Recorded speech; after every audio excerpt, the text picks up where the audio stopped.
نن سبا زمونږ نه بې غیرته جوړ شوي دي که زما د تعبیر که لږ سخي د هغې بخانه غواړم خو موږ نه بې غیرته جوړ شوي دي دا صحیح خبره بې غیرته زمونږ نه څنګه جوړ شوي دي یعنې موږ خپل بچی مخامخ وینو چې بېدینه دی او موږ کې څه طاقت نشته موږ خپل ورور وینو چې بېدینه دی موږ ښځه وینو چې بېدینه ده موږ پلار وینو چې بېدینه دی موږ تره ماما وینو بېدینه دی موږ خپل خپلوان ښه نږدې یو چې د الله سره دښمني کوي خو څه ورته نه وایي دې ته بې غیرته وایي چې د ایمان غیرت ترې ختم شي او که چېرته موږ وینو چې د بچی مزدوري نه کوي بیا غیرت کوو که نه کوو تاسو بیا غیرت کوو که نه کوو کوو که ښځه پخلی ونه کړي غیرت کوې که نه کوې که ښځه ستا د ورور خدمت ونه کړي بیا غیرت کوې که نه غیرت نه چې طلاق یم طلاق ولا ورکوي چې کله د ورور خدمت نه کوي خو چې د دقه ښځې د الله سره نه لګي بیا هېڅ خبره نه ده بیا ګزاره کېږي الله او د الله د پیغمبر سره چې د چا نه لګي دین کې کمزوری ګزاره به کوو خو دا ده چې زما په خدمت کې د کوتاهي وکړه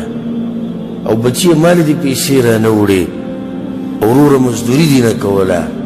او ښځې د مور پلار خدمت او د رونو خدمت دې نه کوو او پراټې دې نه پخولې او روجمات دې نه تیارو پېشمنۍ دې نه جوړو نو بیا زما ښځه نه بیا زه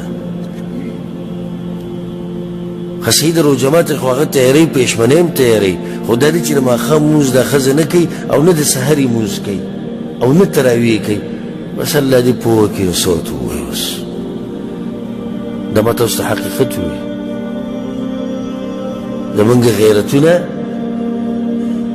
هغه ټول د دنیا دپاره دی او دقې زموږ په دې خوا او شا کې چې کومې مسلې دي دې دپاره خو د آخرت په مسله کې زموږ نه بې غیرته جوړ شوي دي یعنې حدیث کې دا راځي پیغمبر صلی الله علیه وسلم څه وایي د غلط کار د رد کولو څو درجې دي درې اخرنۍ درجه څه ده په زړه کې بد ګڼل دا ځای ورته پرېښوده او پیغمبر څه وایي وی د دین اخوا د شړشمو د دانې امر ایمان نشته د شړشمو د دانې امر ایمان نشته چې ته یو غلط کار وینې په لاس یې نشي منع کولی په خوله ورته نشي ویلی کمزوری یې په زړه کې بد وګڼه دا ځای ورته پرېږده موږ کې نن سبا په ډېرو کې دا غیرت هم نشتي مخامخ ټي وي چلیږي دی پکې به ناستې رسه وکړو پیغمبر وایي چې دا ځای دې ورته پرېښودو چې دې پرېښودو او دې بد وګڼو د دین اخوا د شړشمو دانې امر ایمان نشته وذلك اضعف الايمان دا کوم سړي چې په زړه کې بد وګڼو ګوره د ایمان د ټولو نه کمزوری دی دا کوم چې ورسره بیا هم ناست دی د ایمان په کومه درجه کې دی موږ خپل خپلوان خپل بچي خپل وروڼه ښه مخامخ په ګناه باندې یینو خو د دې دپاره چې رشته خرابه نه شي او د دې دپاره چې کور تباه نه شي موږ خپل دین تباه کړو موږ خپل ایمان تباه کړو دا اعلان د دې مبارک جومات نه واورئ چې د الله نه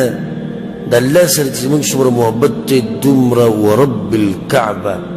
که د هغه بچو سره مي کوم چې زموږ نه پیدا دي یا د هغه پلار سره مي د کوم نه چې پیدا دي نشته زموږ دومره محبت څه زما خبره غلطه که صحیح که نه چا محبت پکې د مور پلار او د بچو سره ډېر دی نو چې کله موږ دا خبره کوو چې نه د الله سره محبت ډېر دی نو بیا ولې د الله دین دپاره غیرت نه کوو پیغمبر به راپاڅېدو څوک به یې راپاڅول عایشه به یې عایشې پاڅوي حدیث روان دی انشاءالله یا به په دې درس کې یا مازدیګر په درس کې به یې واورئ چې پیغمبر به د شپې د تهجدو دپاره به یې ټولې بیبیانې راپاڅولې ټولو ته به یې اواز کوي پاڅئ موږ خو چې کله وینو چې اوږده دی نو تپوس ونکړو انګولی پخ کړی که نه انګولی بس به صحیح دی انګولی پخ کړی چې انګولی تیار دی نو بیا څه چل دی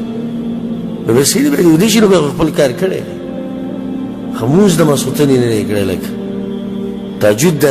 زنانه نه کوي ویتر دا نه کوي د دین په لحاظ باندې موږ ډېر کمزوري پاتې شوي یو او پای کې زه د ګناه مولیانو ته هم کوم او د عوامو ته هم کوم. اکثرو مولیانو بیان کړي نه دا مسلې، او که چېرته بیان شوي دي نو عوامو داسې په دغه نه دي اخیستي چې په هغې یو عمل کړی او هغه یې سیریس اخیستی چې یاره دا خو په دې عمل پکار نه. اوس چې مونږ بیانوو په کوم ډېر عمل نه کوي. نو کوشش کوئ چې د دین دپاره غیرت کوئ.